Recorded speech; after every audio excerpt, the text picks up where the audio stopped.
6 నెలల్లో బయటికి వెళ్ళాలంటేనే భయపడే పరిస్థితి.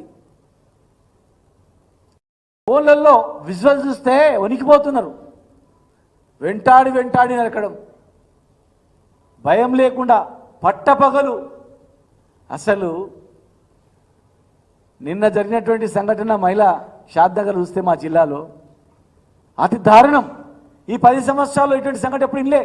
ఈ 10 సంవత్సరాల్లో ఇలాంటివి ఎక్కడ కూడా వినలే. అంటే జనరల్గా యథా రాజా తదా ప్రజ అన్నట్టు ప్రభుత్వం ఎట్లా విధానం ఉంటే డిపార్ట్మెంట్లు కూడా అట్లా పనిచేస్తాయి. ప్రభుత్వ విధానాన్ని అనుగుణంగా కింద వ్యవస్థ అనేది పనిచేస్తుంది.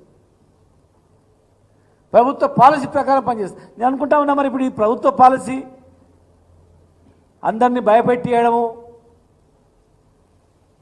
రైతులు పోయి భూమి, నేను వెంకటరెడ్డి అనే ఒక రైతు పోయి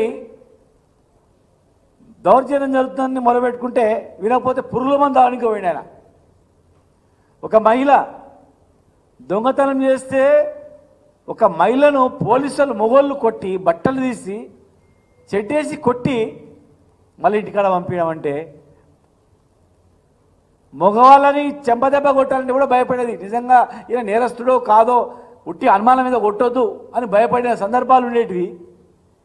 ఇవాళ ఏది నిర్ధారణ కాకముందు ఒప్పుకోవాలని చెప్పి ఒక మహిళను దళిత మహిళను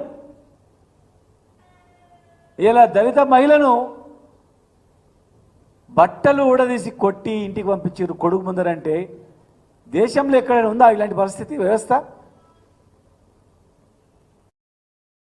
ఎవరు చెప్పుకోవాలి? పోలీసు చెప్పుకుని న్యాయం జరుగుతుంది. పోలీస్ స్టేషన్కి పోవాలంటేనే ఇలా భయపడే పరిస్థితి వచ్చిందంటే ముఖ్యమంత్రి గారే దీనికి, హోమ్ మినిస్టర్ గారు కూడా మరి లా అండ్ ఆర్డర్ పైన ముఖ్యంగా ఎవరైనా పెట్టుబడి పెట్టాలని తెలంగాణకు రావాలంటే ఎవరైనా శాంతి భద్రతలు చూస్తారు, క్రైమ్ రేట్ చూస్తారు, ఎంత ఉంది అనేది, మహిళల పట్ల ఎట్లుందని చూస్తారు, దొంగతనాలు చూస్తారు, దోపిడీలు చూస్తారు, దౌర్జన్యాలు చూస్తారు, క్రైమ్ రేట్ ప్రకారం పెట్టుబడి పెట్టడానికి వస్తారు.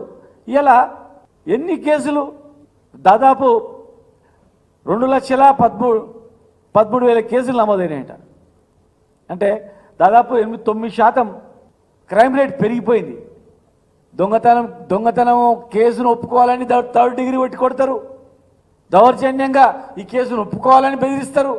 ఎటు చూసినా గాంజా, మాదక ద్రవ్యాలు, మహిళల పట్ల దౌర్జన్యాలు, ఆర్టీసీ బస్సులో రేపు, చిన్నపిల్లల పట్ల హత్యలు, కిడ్నాప్లు, ప్రేమకు ఒప్పుకోలేని మహిళను హత్య చేయడం, తండ్రిని హత్య చేయడం, వధువరుడు వాళ్ళ కుటుంబీకులు వాళ్ళ మీద దాడి చేయడం, హత్యలు, మానభంగాలు, దోపిడీలు, గాంజాలు, చివరకు బిచ్చగాడిని కూడా హత్య చేయడం జరిగింది.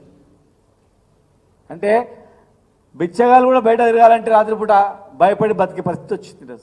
మేము ముఖ్యమంత్రి గారిని అడుగుతా ఉన్నాం, ఇప్పటికైనా మరి లా అండ్ ఆర్డర్ పైన సమీక్ష చేయాలి.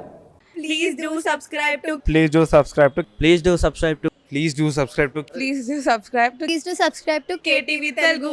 KTV Telugu. KTV Telugu. KTV Telugu. KTV Telugu. KTV Telugu. Please do subscribe to KTV Telugu.